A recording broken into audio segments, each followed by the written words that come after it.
Well, joining us now in studio is a man who needs very little introduction, SuperSport United midfielder Daine Klate. Daine, thank you very much for speaking to us here on ANN7. You've had a busy day inspiring kids with the Discovery Dream Bags program. Tell us a bit about that. Yes, good evening and thanks for you guys for having me. Yeah, it's an initiative from Dreamfields together with Discovery.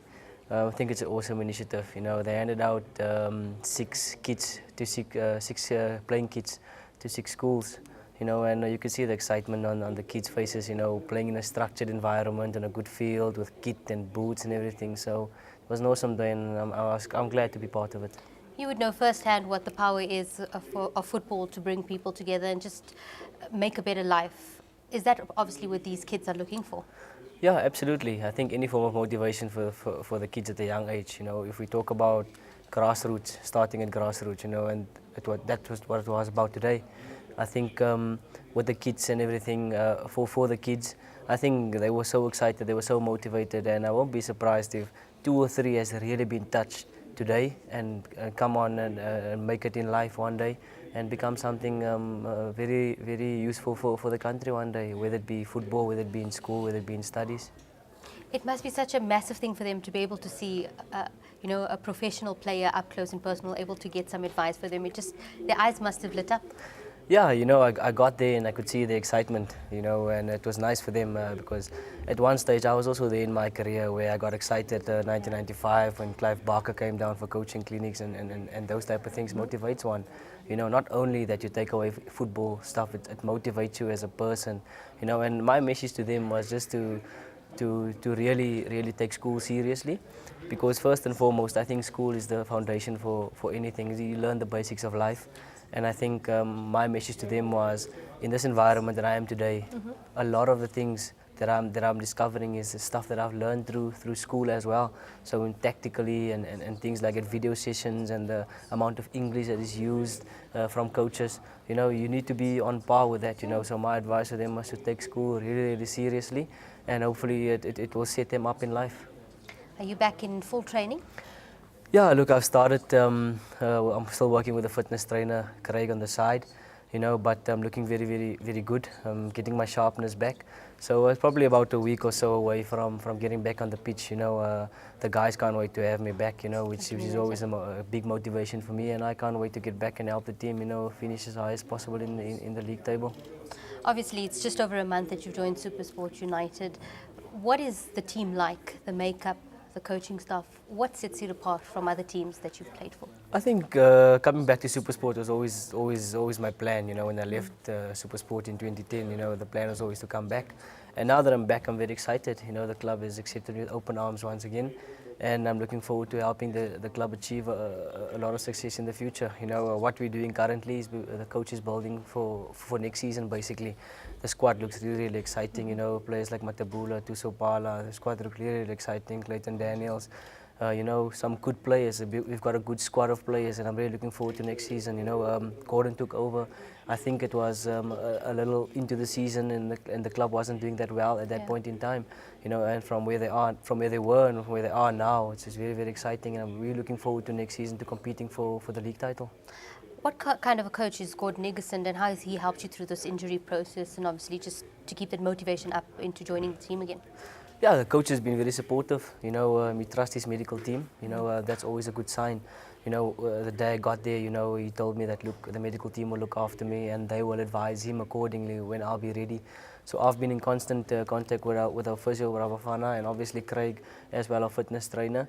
So they've been taking me through my paces, you know, and they constantly communicating with the coach, and the coach has asked me, you know, how I feel. At a lot of the times, you know, I feel very wanted at the moment, you know, so I'm looking forward to getting back on the pitch.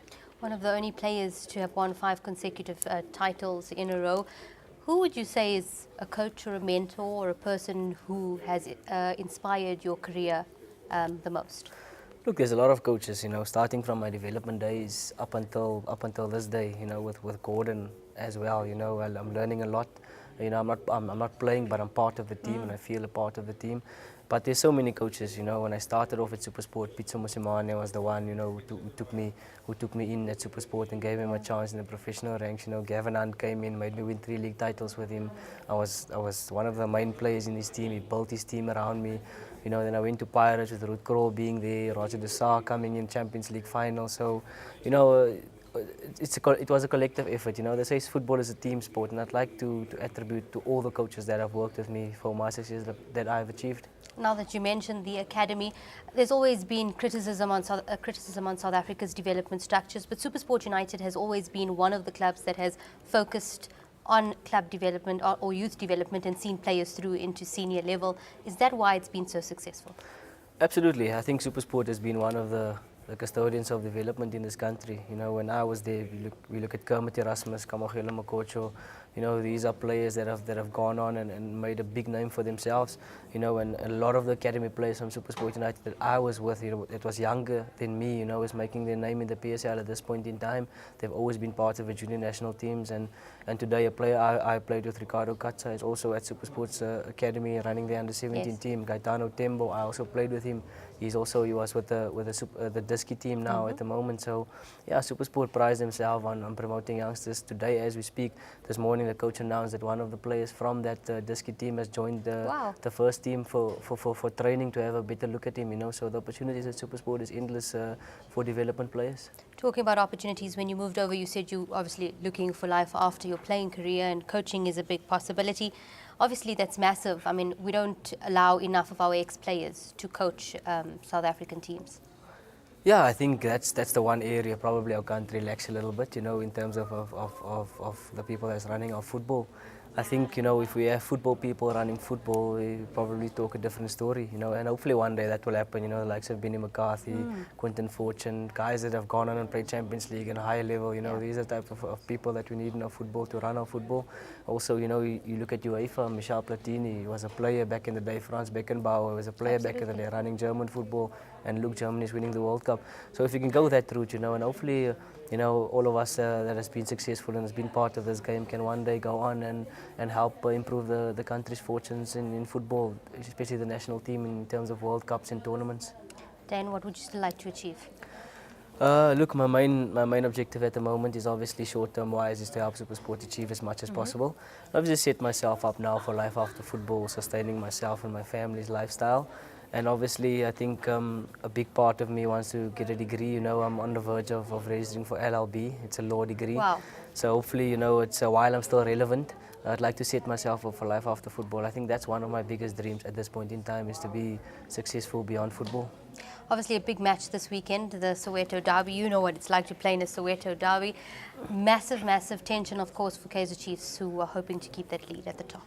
Yeah, absolutely. I think it comes at a good time for Orlando Pirates. You know, I'm a fan of Orlando Pirates, having played for them as well, even before I played for them.